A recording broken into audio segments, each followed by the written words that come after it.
Hello everyone, welcome back to my channel अनुष्केटेड blogs. तो friends, वैसे तो मैंने आप लोगों के साथ कई DIY शेयर करे हैं। आज जो मैं शेयर करने जा रही हूँ वो भी फेस्टिवल रिलेटेड ही है। तो आज जो मैं शेयर करने जा रही हूँ वो डेकोरेट करने जा रही हूँ थाल, पूजा के लिए थाल। जी हाँ, अभी फेस्टिवल आ रहा है नवरात्रि, तो उसमें हमें थाल की भी जरूरत होगी पूजा के लिए। और बाकी मैंने आप लोगों के साथ जो शेयर की थी अभी चौकी डेकोरेशन भी वीडियो भी शेयर की थी, और जो डांडिया भी बनाए थे, और उससे अलग कलश भी डेकोरेट करके दिखाया था। और अभी बारी आई थाली की, तो थाल डेकोरेट करूंगी मैं आज आप लोगों के साथ, वही शेयर करूंगी।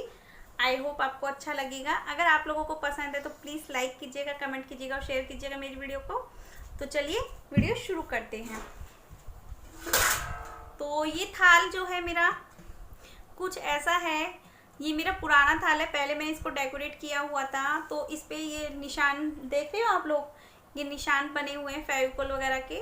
तो ये छूटे नहीं थे, तो मैं इसको ही डेकोरेट करूँगी। तो चलिए मैं दिखाती हूँ आपको कैसे डेकोरेट करूँगी इस थाल को।